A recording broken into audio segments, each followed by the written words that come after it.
Muy buenas noches, tengan todos y bienvenidos a nuestra lectura de este día relacionada con el documento 73 y el cual va a estar bastante interesante, bueno, como todos los documentos realmente.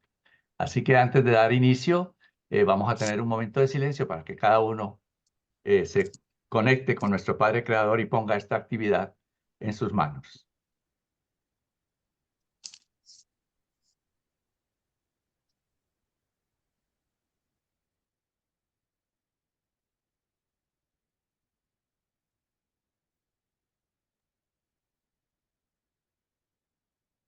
Muy bien, entonces vamos a iniciar y le doy la palabra a Flor para que comience ella con el documento. Adelante, Flor. Gracias, Carlitos. Es un documento verdaderamente lindo que nos trae a conocer mucho de lo que pasó en el futuro.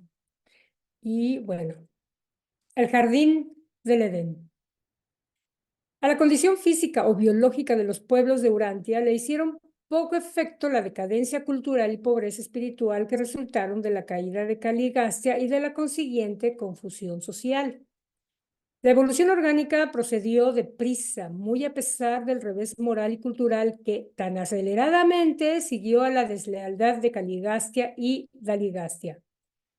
Hubo un momento en la historia planetaria, hace casi 40.000 años, cuando advirtieron los portadores de vida en servicio que desde un punto de vista puramente biológico se acercaba al ápice del desarrollo progresivo de las razas de Urantia. Coincidiendo con esta opinión, los síndicos Melquisedec acordaron prontamente unirse a los portadores de vida respecto a una petición a los altísimos de Edentia, solicitando que Urantia se sometiera a inspección con miras a la autorización del envío de elevadores biológicos, un hijo y una hija material. Se dirigió esta solicitud a los altísimos de Edentia, puesto que habían ejercido jurisdicción directa sobre muchos asuntos de Urantia desde la caída de Caligastia y la falta temporal de autoridad en Jerusalén.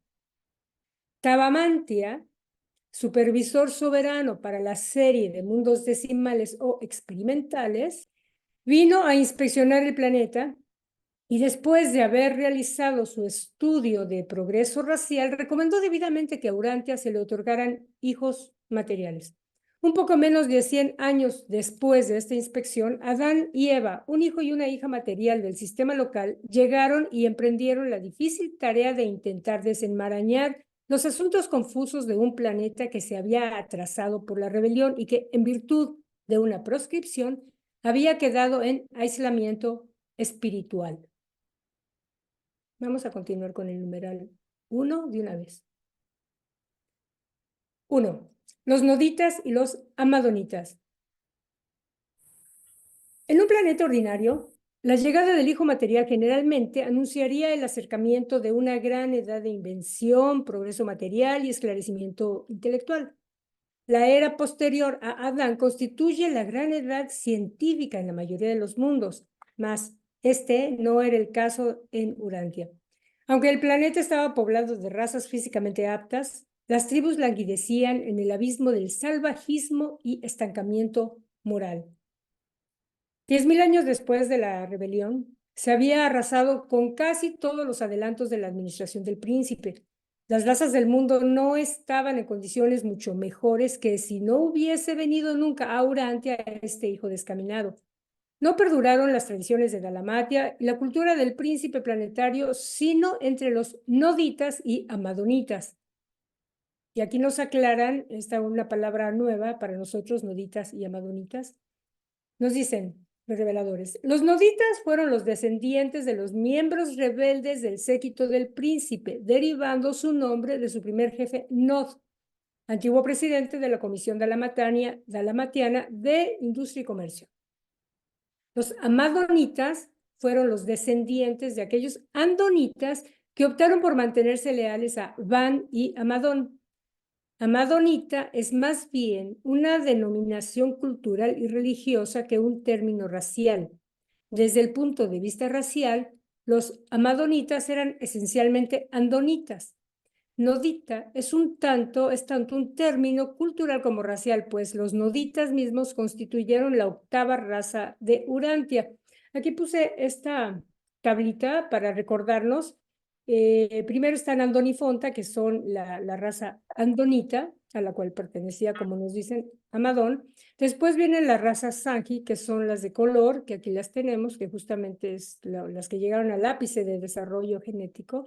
Y aquí viene incluido los noditas, que se derivaban de nod. Y posteriormente, bueno, la raza violeta de Adán y Eva. Y amadonita, aquí puse la definición, es como para mantenernos recordando estos pequeños detalles que nos van a servir en los siguientes documentos. Bueno, existió una enemistad tradicional entre los noditas y amadonitas. Esta ancestral enemistad afloraba constantemente cuando la progenie de estos dos grupos trataba de participar en alguna empresa conjunta. Incluso después, en los asuntos del Edén, les resultó sobremanera difícil colaborar en paz.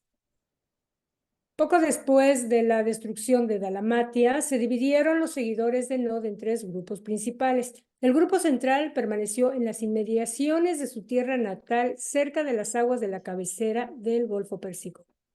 El grupo oriental emigró hacia las regiones de las tierras altas de Elam, justamente al este del valle del Éufrates. El grupo occidental estaba situado en las riberas sirias del noreste del Mediterráneo y en el territorio adyacente. Estos noditas se habían casado libremente con miembros de las razas Sanjic y habían dejado atrás una progenie capaz. Algunos descendientes de los dalamatianos rebeldes posteriormente se unieron a Van y a sus leales seguidores en las tierras del norte de Mesopotamia. Aquí, en los alrededores del lago Van y en la región sudeste del mar Caspio, los noditas se unieron y se cruzaron con los amadonitas y se contaban como los varones de renombre desde la antigüedad. Antes de la llegada de Adán y Eva, estos grupos, noditas y amadonitas, fueron las razas más avanzadas y cultas de la Tierra. Ahora sí voy a dejar de compartir. Si hay alguna duda, inquietud, comentario, en realidad es más bien descriptivo para lo que viene después.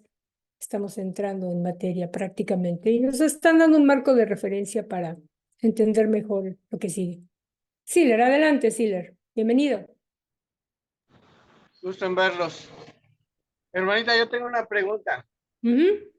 ¿Por qué cree usted que antes de mandar a los príncipes, o cómo se llama? A los, sí son, no, a los hijos materiales, perdón, Sí. no resolvieron las deficiencias que había dejado el príncipe planetario?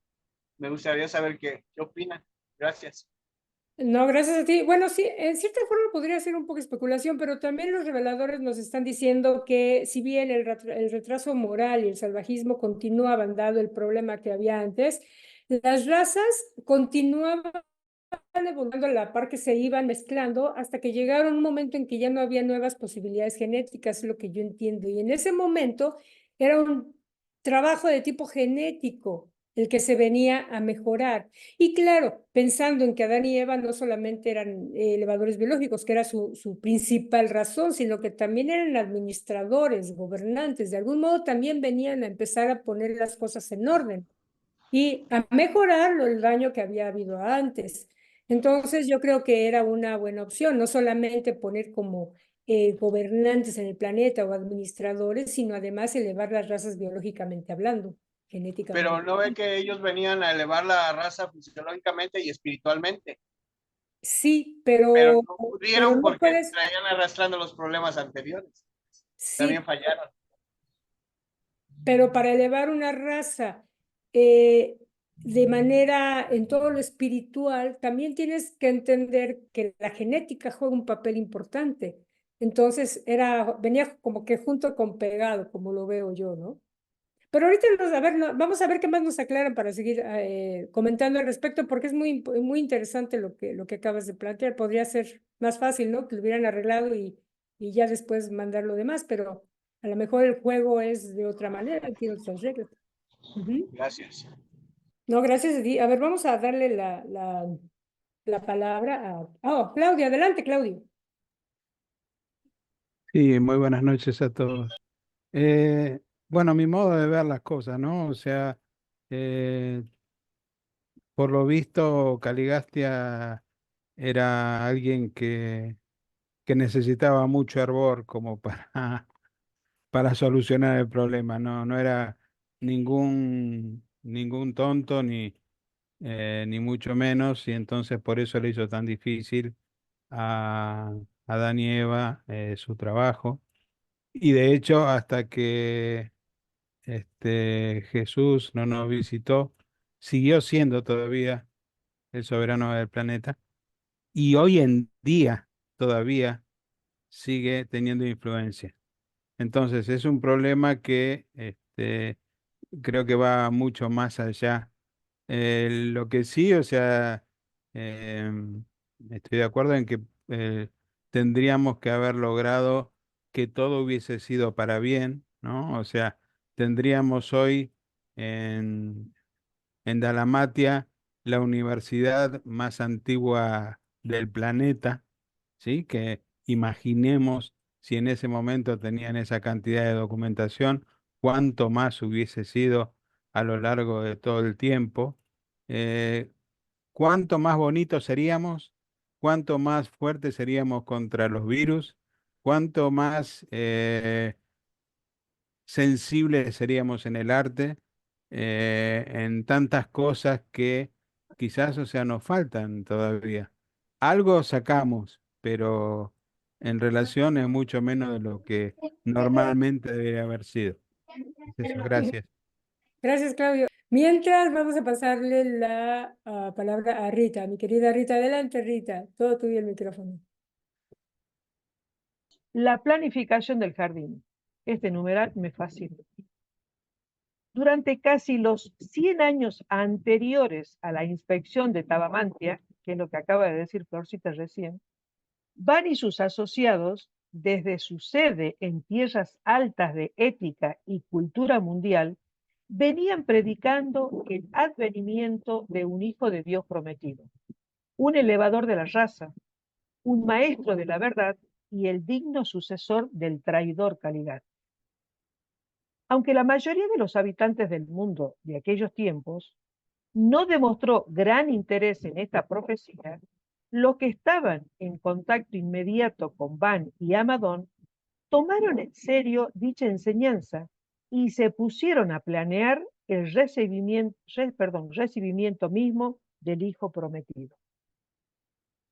A sus asociados más allegados, Van les contó la historia de los hijos materiales de Jerusalén, lo que había conocido de ellos antes de que llegara Urantia. Bien sabía que estos hijos adánicos siempre vivían en casas sencillas, con jardines, que a la vez eran acogedoras. Propuso, 83 años antes de la llegada de Adán y Eva, que se dedicaran a la proclamación de su advenimiento y a la preparación de un hogar jardín para su recibimiento. De su sede en las tierras altas y de 61 colonias, muy dispersas, Van y Amadón reclutaron un cuerpo de más de 3.000 obreros dispuestos y entusiastas, quienes, en reunión solemne, se comprometieron a esta misión de hacer los preparativos para el hijo prometido, al menos esperado. Van dividió su cuerpo de voluntarios en 100 compañías con un capitán al mando de cada uno y un asociado respectivo que servía en el equipo de Van a manera de oficial de enlace, conservando a Amadón como su asociado personal. Todas estas comisiones acometieron el trabajo preliminar con ahínco, y la comisión para el emplazamiento del jardín salió en busca del sitio ideal. Aunque a Caligastia y Daligastia se les había privado de gran parte de su capacidad para el mal, hicieron todo lo posible para frustrar y entorpecer la labor de preparar el jardín.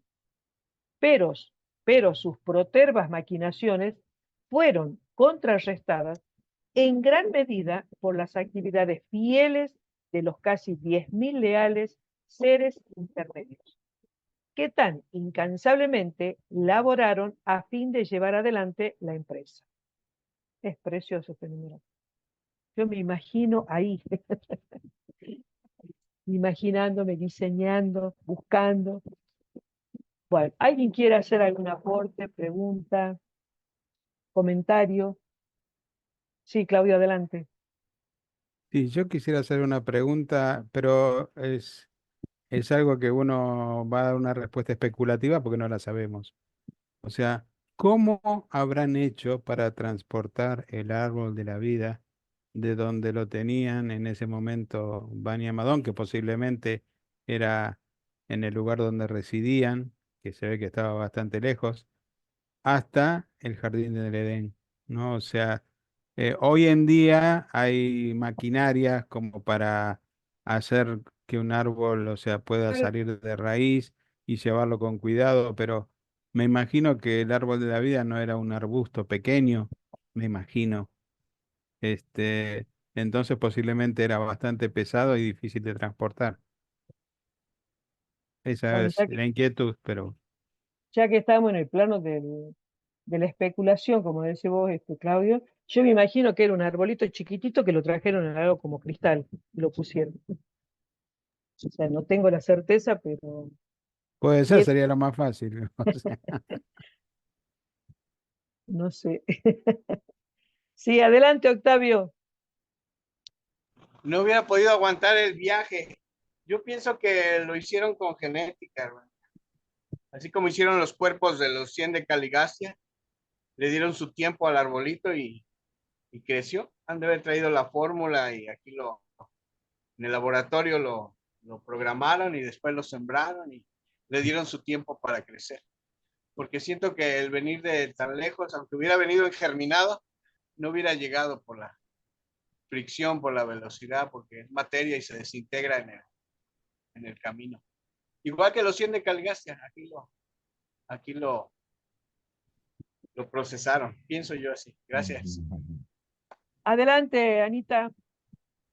Hola, un saludo para todos. Hola. Y como dice Claudio, sí es especulativo. Entonces, si liberamos la imaginación, Claudio, a mí me lleva primero, antes que tu pregunta, a pensar cómo hicieron para sacar ese árbol de Dalamatia, cuando se supone que estaba protegido por los que habían traicionado y los leales, los seres intermedios, se roban, entre comillas, el árbol. Eso es mi primera incógnita con el árbol.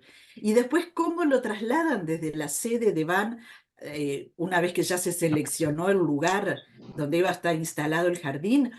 Yo diría que tal vez apoyados en los seres intermedios que podían transportar hasta los humanos de un lugar a otro, no los veían, pero sí los transportaban, o sea, pueden mover peso, materia, podían haber movido el árbol. Estaban también los fándores en esa época, ¿no? Entonces, capaz que sí, podía haber sido genética como comentaron, o tal vez fue un traslado material.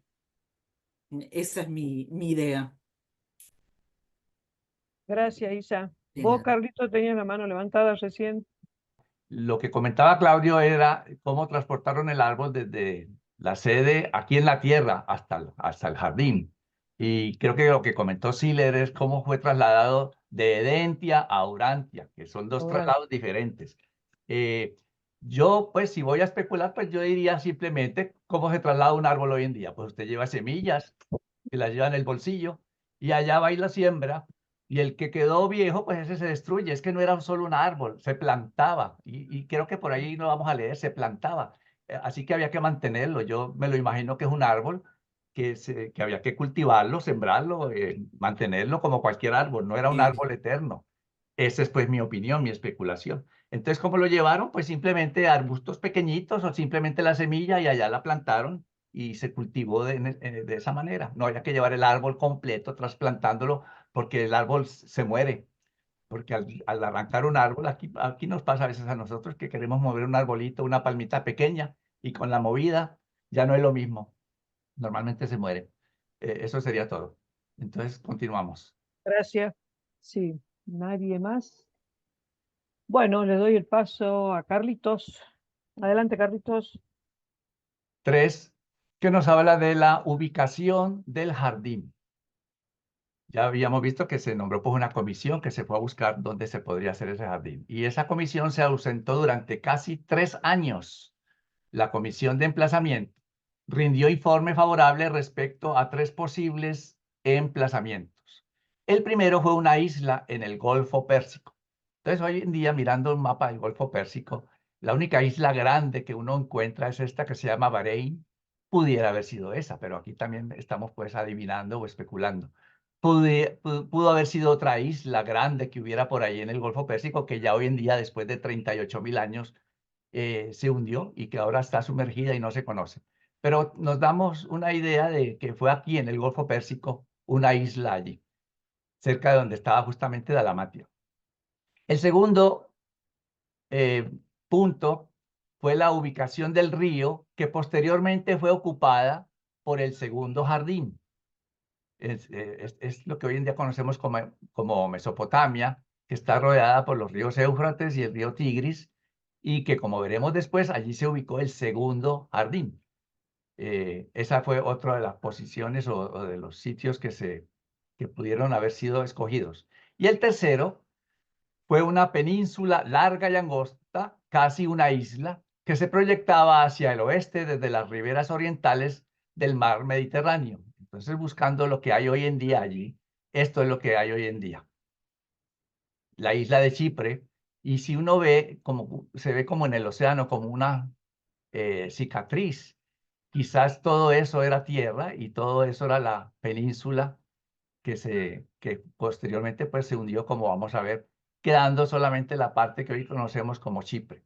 Ese es muy probable el emplazamiento, el tercer sitio en donde se escogió. En este otro mapita pues vemos los 3 sitios que fueron seleccionados y que finalmente pues se escogió el tercero, como ya vamos a ver. La comisión casi por unanimidad respaldó la tercera selección. Se optó por este sitio y se tardó 2 años en trasladar la sede mundial de la cultura, incluyendo el árbol de la vida, a esta península mediterránea, con excepción de un solo grupo de los que vivían allí, ¿no? Todos los que habitaban la península se marcharon pacíficamente cuando llegaron Van y su compañía. La península mediterránea tenía un clima salubre y una temperatura constante. Este tiempo estable se debía a las montañas que la rodeaban y al hecho de que esta zona fuera casi una isla en un mar interior. Si bien llovía copiosamente en las tierras altas circundantes, rara vez llovía en el propio Edén, pero cada noche, dimanando, es decir, brotando de la extensa red artificial de acequias, un vapor subía que refrescaba la vegetación del jardín. En estos 2 mapitas que hay aquí, pues en el primero vemos cómo sería esa península antes de hundirse gran parte, ¿verdad? Y en el de abajo, pues he puesto la península un poco más transparente para que podamos ver la silueta del actual Chipre. El litoral de esta masa de tierra estaba considerablemente elevado y el istmo que se comunicaba con el continente tenía solo 43 kilómetros, ¿no? Unas 27 millas. Aquí esta partecita justamente tenía 27 millas de ancho en el punto más estrecho. El gran río que regaba el jardín descendía de las tierras más altas de la península, corría en dirección al este por el istmo peninsular hacia el continente y de allí a través de las tierras bajas de Mesopotamia hasta el mar lejano. Era nutrido por 4 afluentes que se originaban en las colinas costeras de la península del Edén, y estos son los 4 brazos del río que salía del Edén y que posteriormente se confundieron con los tributarios de los ríos que rodeaban al segundo jardín. En las montañas que cercaban el jardín abundaban las piedras preciosas y metales, aunque estos recibieron muy poca atención. El concepto predominante había de ser la glorificación de la horticultura y la exaltación de la agricultura. El sitio elegido para el jardín era probablemente el paraje más bello del mundo entero en su género, y el clima entonces era ideal. En ninguna otra parte existía un lugar que pudiera haberse prestado tan perfectamente para convertirse en tal paraíso de expresión botánica. En este lugar de reunión se congregaba la crema innata de la civilización de Urantia. Más allá de sus confines, el mundo estaba sumido en la oscuridad, la ignorancia y el salvajismo. El Edén era el único punto risueño en Urantia. Era naturalmente un sueño de belleza y no tardó en convertirse en un poema de exquisita y perfeccionada gloria paisajística. Vemos entonces cómo se seleccionó el sitio y pues quizás más adelante se encuentren ruinas allí en esa parte que se sumergió y eso nos confirmaría lo que el libro nos está diciendo, es muy probable. ¿Alguna pregunta o comentario? Bueno, pues entonces los dejo ahora con Marlene, que por primera vez va a acompañarnos en la lectura y estamos muy contentos por eso. Adelante, Marlene. Gracias. Buenas noches. El establecimiento del jardín. Cuando hijos materiales, los elevadores biológicos, comienzan su estadía temporal en un mundo evolucionario, a su lugar de morada suele llamársele el jardín del Edén porque se caracteriza por la belleza floral y grandiosa botánica de Edentia, la capital de la constelación. Bien sabía Van de estas costumbres y, como correspondía, dispuso que la península entera se entregara al jardín. Se proyectaron el pastoreo y la ganadería para el continente adyacente. En cuanto a la fauna, solo se encontraba en el parque pájaros y distintas especies domesticadas. Van ordenó que el Edén fuera ni más ni menos que un jardín. Nunca se mataron animales dentro de sus confines. Durante todos los años de su construcción, se trajo toda la carne para los trabajadores del jardín de los rebaños mantenidos a buen recaudo en el continente. La primera tarea fue la de construir la muralla de ladrillo a lo ancho del istmo de la península. En cuanto esta se terminó, se pudo proceder sin escollos a la labor real del embellecimiento paisajístico y la construcción de las casas. Se creó un jardín zoológico, edificando una muralla más pequeña justamente afuera de la muralla principal. El espacio intermedio ocupado por toda clase de bestias salvajes servía de protección suplementaria contra los ataques hostiles. Estaba este parque zoológico organizado en 12 grandes divisiones. Caminos flanqueados de muros conducían entre estos grupos a las 12 puertas del jardín. El río y sus pastizales adyacentes ocupaban el recinto central.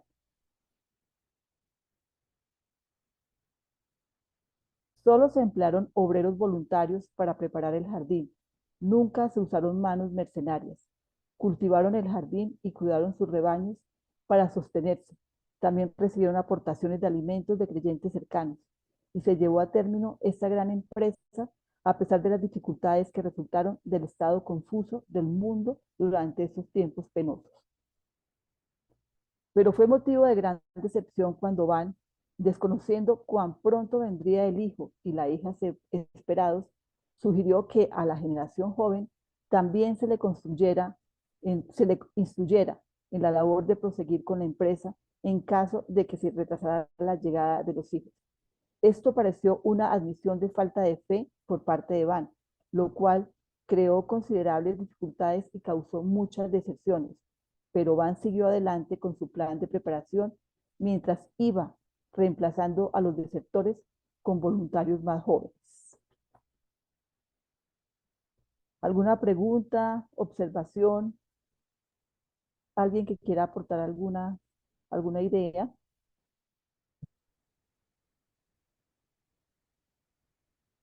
Si no es el caso, pues entonces le cedo la palabra a Rita. Muchas gracias. Gracias, Marlene. 5. El hogar en el jardín. En el centro de la península del Edén estaba el exquisito templo de piedra del Padre Universal, la capilla sagrada del jardín. Al norte se estableció la sede administrativa. Al sur se construyeron las casas para los obreros y sus familias. Al oeste se asignó una porción de terreno para las escuelas propuestas para el sistema educacional del hijo esperado. Mientras que en el este, el Edén, se construyeron los domicilios destinados al hijo prometido y a su progenie inmediata. Los planos arquitectónicos del Edén asignaban hogares y tierra abundante para 1 millón de seres humanos. Si bien a la llegada de Adán no se había terminado más que 1/4 del jardín, contaba ya con miles de kilómetros de acequias y con un poco más de 19.000 kilómetros de caminos y senderos pavimentados. Había un poco más de 5.000 edificios de ladrillo en los distintos sectores y un sinnúmero de árboles y plantas. No pasaba de 7 el número de casas por cada conjunto habitacional del parque. Y aunque las estructuras del jardín eran sencillas, eran muy artísticas. Estaban bien construidos los caminos y sendas, y la jardinería ornamental era exquisita. Las disposiciones sanitarias del jardín superaban con mucho a todo lo que se había intentado hasta ese momento en Urantia. En el Edén, el agua para beber se mantenía potable mediante el estricto cumplimiento de los reglamentos sanitarios concebidos para conservar su pureza. Durante estos tiempos primitivos surgieron muchas dificultades debido a que se desatendían estos reglamentos. Pero Van llegó a inculcarles gradualmente a sus compañeros la importancia de no permitir que nada cayera en el suministro de agua del jardín. Antes de la instalación posterior de un sistema de eliminación de aguas cloacales, los edenitas practicaron el entierro escrupuloso de todos los residuales o materiales en descomposición. Los inspectores de Amadón hacían un recorrido a diario en busca de posibles causas de enfermedad. Los urantianos no volvieron a tener conciencia de la importancia de la prevención de las enfermedades humanas hasta los últimos tiempos de los siglos XIX y XX. Antes de la interrupción del régimen de Adán, se había construido un sistema de conductos cubiertos de ladrillos para la eliminación de aguas cloacales que corría por debajo de los muros y desembocaba en el río del Edén, casi 1,5 kilómetros más allá del muro exterior o menor del jardín. Hacia la llegada de Adán, la mayor parte de las plantas de esa sección del mundo se daban en el Edén. Se habían superado notablemente gran parte de los frutos, cereales y nueces. Aquí se cultivaron por primera vez muchos vegetales y cereales modernos, pero posteriormente se perdieron para el mundo veintenas de variedades de plantas alimenticias. Casi 5% del jardín estaba sometido al gran cultivo artificial. 15% estaba parcialmente cultivado. El resto se dejó más o menos en su estado natural pendiente de la llegada de Adán, pues se creía que era mejor terminar el par que de acuerdo con sus ideas. De este modo se aprestó el jardín del Edén para el recibimiento del Adán y su consorte prometidos. Este jardín habría hecho honor a un mundo que estuviera bajo una administración perfeccionada y con dominio normal. Adán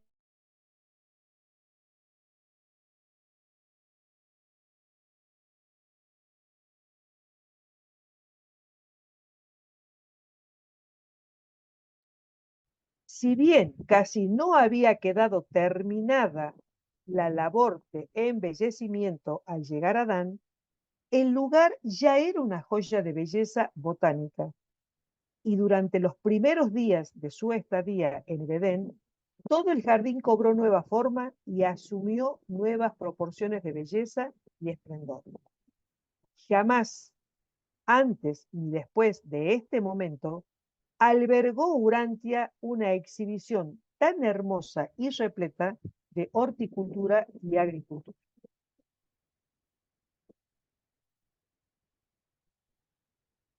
Bien, ¿alguien tiene algún comentario? Es hermoso, ¿no? Yo me imagino, no sé, cierro los ojos así. La verdad que no me cabe aquí en la imaginación la belleza que puede haber sido en esos momentos ese lugar tan fascinante. Pero nos espera algo mucho mejor, unos lugares muchísimo más lindos. Bueno, si no hay nada de aportes, le cedo la palabra a Carlitos. Gracias, Rita. 6. El árbol de la vida. En el centro del templo del jardín, Van plantó el tanto tiempo custodiado árbol de la vida, cuyas hojas eran para la sanidad de las naciones y cuyo fruto lo había sustentado tanto tiempo en la tierra. Bien sabía Van que Adán y Eva también dependerían de este regalo de Edentia para su sustento vital, una vez aparecidos en Urantia en forma material. En las capitales de los sistemas, los hijos materiales no requieren del árbol de la vida para sustento. Únicamente en la repersonalización planetaria dependen de este auxiliar para la inmortalidad física. El árbol de la ciencia del bien y del mal puede ser una expresión de sentido figurado, una designación simbólica que abarca una multitud de experiencias humanas. En cambio, el árbol de la vida no fue mito, fue real y durante mucho tiempo existió en Urantia.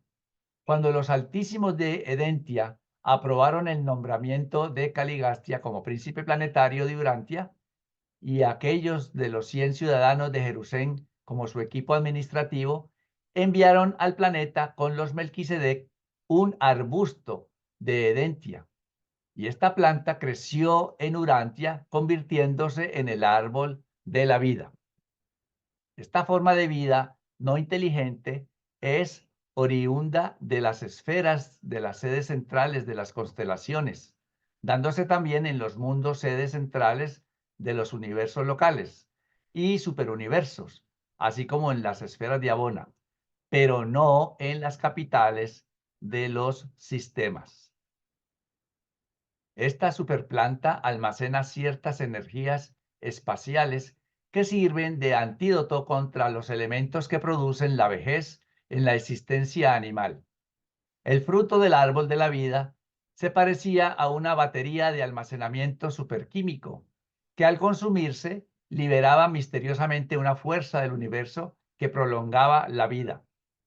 A los seres evolucionarios ordinarios de Urantia, así como nosotros, esta forma de sustento no les servía de nada, pero sí les sirvió concretamente a los 100 miembros materializados del séquito de Caligastia y a los 100 andonitas modificados, quienes habían contribuido con su plasma vital al séquito del príncipe, y a quienes en restitución, ¿no?, como en pago por haber donado su plasma, se les dio aquel complemento de la vida que hizo posible que utilizaran el fruto del árbol de la vida para prolongar por tiempo indefinido su existencia, que de lo contrario sería mortal.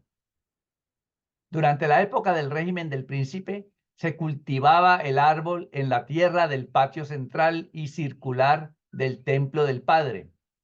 Al estallar la rebelión, Van y sus asociados volvieron a cultivarlo a partir de su núcleo central en su campamento provisional. Este arbusto de Edentia se trasladó posteriormente a su retiro en las tierras altas, donde les sirvió a Van, así como a Amadón, durante más de 150.000 años. Cuando Van y sus asociados preparaban el jardín para Adán y Eva, trasplantaron el árbol de Edentia al jardín del Edén, donde se cultivó nuevamente en un patio central y circular de otro templo del Padre. Adán y Eva periódicamente comían de su fruto para mantener su forma dual de vida física. Al descarriarse los planes del hijo material, a Adán y su familia no se les permitió llevarse el núcleo del árbol del jardín. Cuando los noditas invadieron al Edén, se les dijo que se harían como dioses si comían el fruto del árbol. Para gran sorpresa suya, lo hallaron sin custodia. Durante años comieron libremente el fruto, mas no les surtió ningún efecto. Todos eran mortales materiales del reino. Carecían de la dotación que hacía de complemento del fruto del árbol. Se enfurecieron con su incapacidad de beneficiarse del árbol de la vida y en relación con una guerra interna suya incendiaron tanto el templo como el árbol, dejando a ambos destruidos. Solo quedó de pie la muralla de piedra hasta que se sumergió posteriormente el jardín. Este fue el segundo templo del Padre que pereció. Y ahora todo ser de carne y hueso en Urantia ha de seguir el curso natural de la vida y la muerte. Adán y Eva, sus hijos y los hijos de sus hijos, junto con sus asociados, perecieron todos con el paso del tiempo, quedando así supeditados al esquema de ascensión del universo local en que la resurrección en el mundo de estancia temporal sigue a la muerte material. Así que entonces aquí nos aclara algunas cositas que habíamos comentado hace un rato, como el árbol en sí no se lleva el núcleo y nos dice que Van se llevó ese núcleo y el resto del árbol lo dejó allá y ellos comían y como no les sirvió, pues se enojaron y quemaron todo. Y ese núcleo fue lo que él trasplantó, llevó después a la sede donde iba a ser el primer jardín. Y a ellos sí les servía, a los que vinieron con Caligastia y a los 100 que prestaron su plasma, por eso vivieron tantos años, porque lo estaban comiendo. No sé si hay algún otro comentario. Si no, pues entonces continúa Flor. Sí, Siller. Fíjese, Renito, qué curioso. El núcleo me imagino que es la raíz, ¿no? Entonces se la tuvieron que llevar, por eso le dicen el núcleo. Pero me llama mucho la atención que desde Edentia mandaron una plantita. Entonces, ¿cómo es que sí se pueden transportar cosas materiales? Yo pensé que no.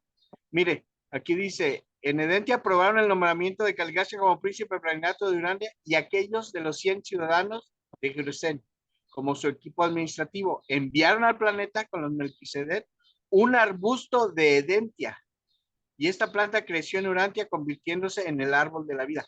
Un arbusto desde Edentia. Interesante, ¿no? O sea que sí se pueden trasladar cosas orgánicas. Yo pensé que no. Ha sido en un ovni, ¿no? O en algún aparato que no se quemó. ¿O cómo le harían?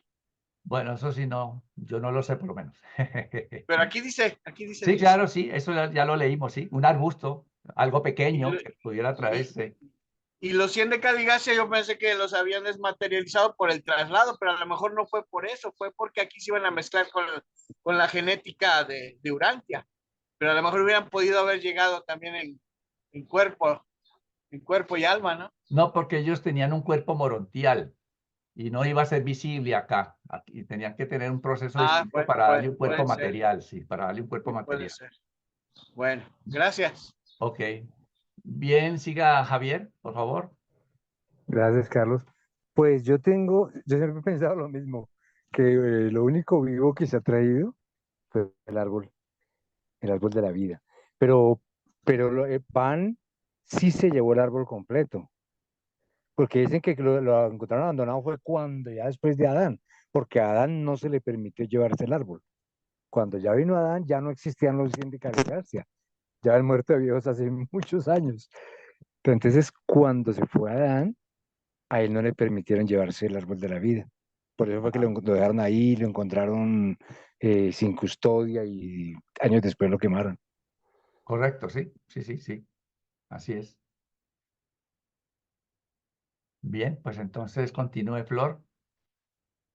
Gracias, voy a compartir. Yo también, antes nada quiero decir, sí, Siller, lo que pasa es que están los serafines de transporte y los transportes seráficos, y yo asumo que cuando dicen transportes seráficos, no necesariamente son aviones, no necesariamente son ovnis, como los conocemos, es algún tipo de artefacto que puede transportar, porque si tú recuerdas, bueno, ya vamos a ver, por ejemplo, los 100 de Caligastia, la esencia de ellos tenían cuerpo moloncial allá, pero la esencia de ellos, ahí sí la parte técnica, eso sí no te lo puedo decir, pero aquí la depositaron dentro de cuerpos que hicieron los portadores de vida para darles vida a los 100 de Caligastia.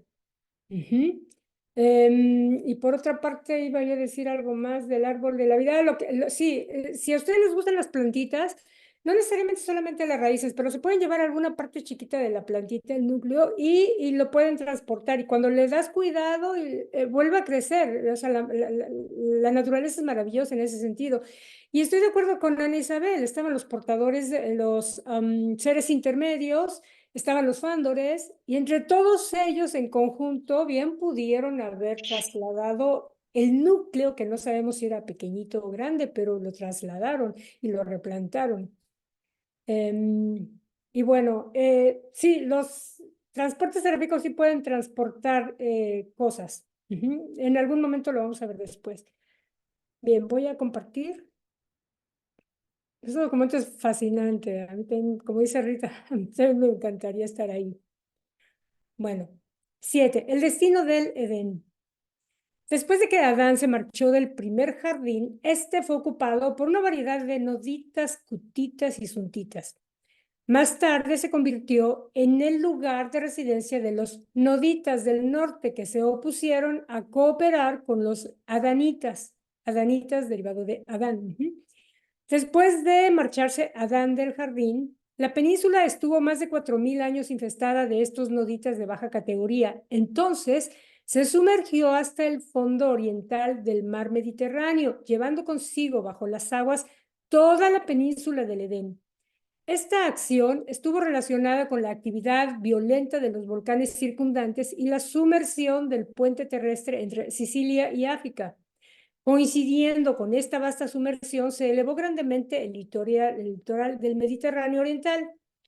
Y este fue el final de la creación natural más bella que jamás haya albergado Urantia. La sumersión no fue repentina, sino que necesitó varios cientos de años para que toda la península se sumergiera completamente. De ninguna manera, esto nos dicen los reveladores, podemos considerar esta desaparición del jardín como resultado del mal logro de los planes divinos o como resultado de los errores de Adán y Eva.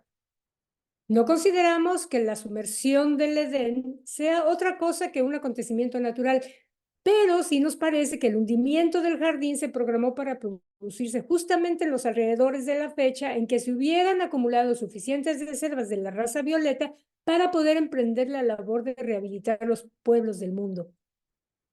Los Melquisedec aconsejaron a Adán que no iniciara el programa de elevación y mezcla de las razas hasta que su familia contara el 500.000.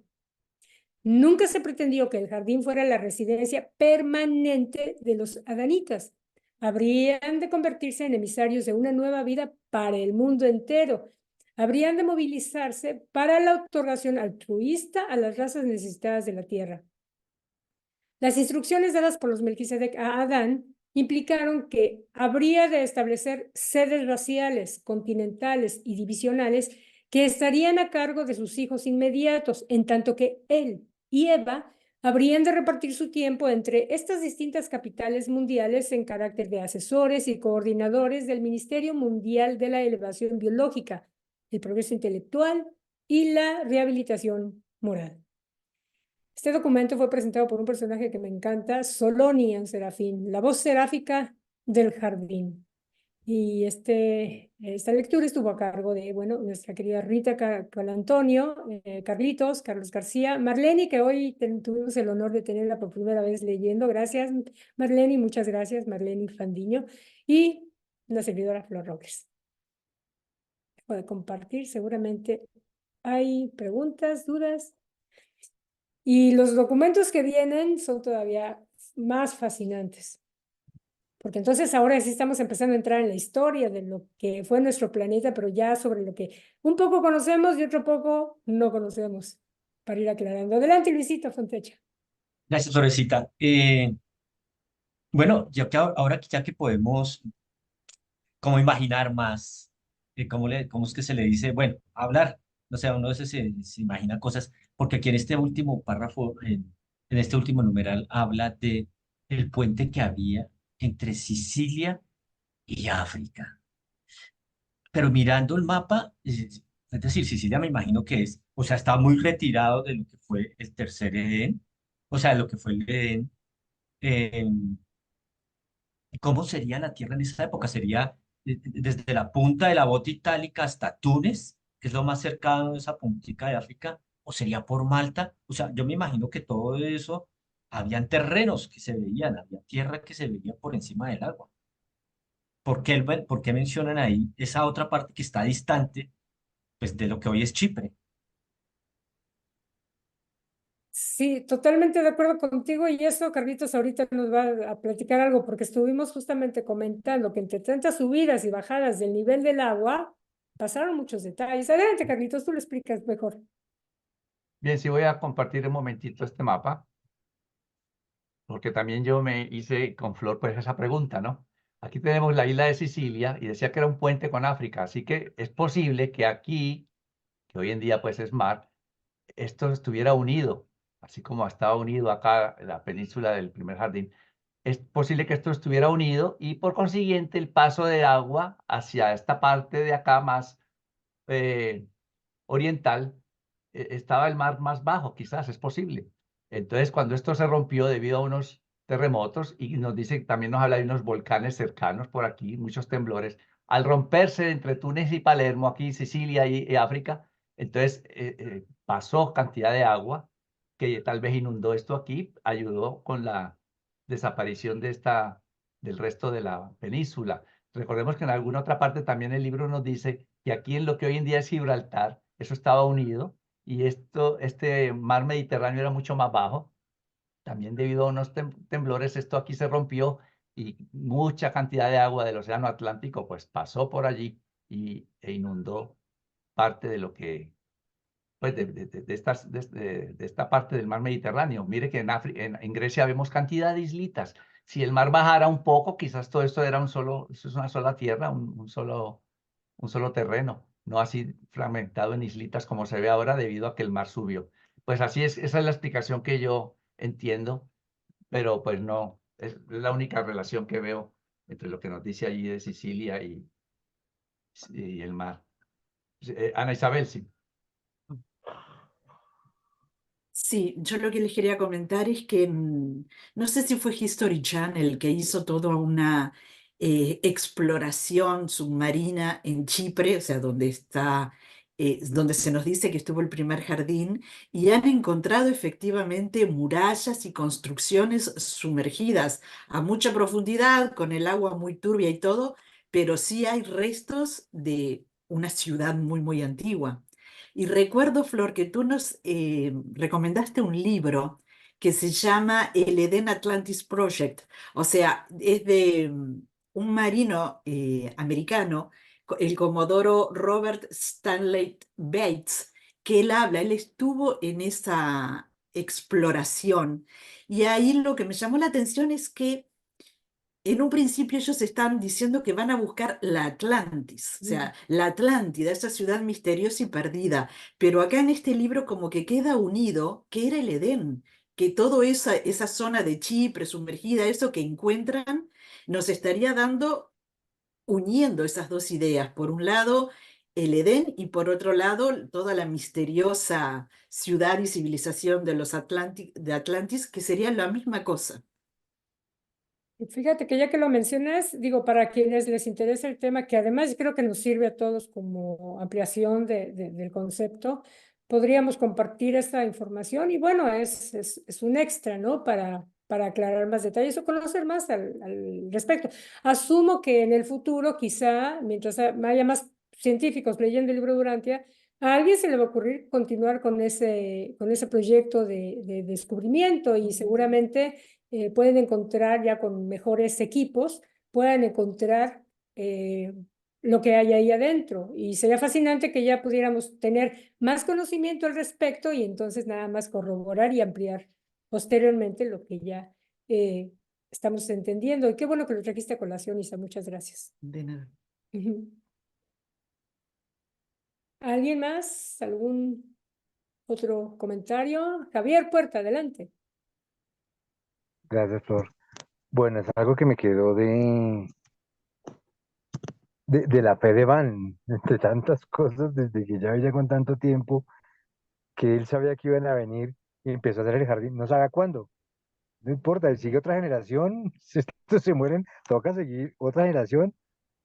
Pues uno como humano que no le cabe en la cabeza algo, ya, la gente perdió la fe, ¿no? Y te decía, no, pero ¿cómo así que no llegó y que tiene que ser otra generación la que siga construyendo y otra generación?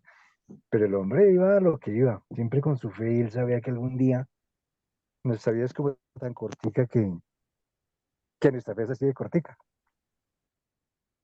¿Alguien más que quiera comentar algo al respecto? ¿No? Bueno, parece que ahora vamos a terminar temprano, ¿verdad? Pues sí, así Carlitos. parece. Entonces, queda casi una hora que la van a aprovechar leyendo el documento 74, el de la próxima semana, que va a estar muy bueno porque es sobre Adán y Eva. Y que tanto que hemos conocido nosotros a Adán y Eva, pero vamos a leer la historia que nos cuenta el libro Durantia sobre Adán y Eva. Va a ser un documento muy, muy interesante. Así que entonces, pues, gracias por su asistencia y les deseo una feliz noche, un feliz fin de semana y hasta el próximo jueves con el favor de Dios. Nos veremos. Muchas gracias. Hasta Gracias. siempre. Bendiciones. Un abrazo Gracias. fuerte. Bendiciones a todos. Gracias.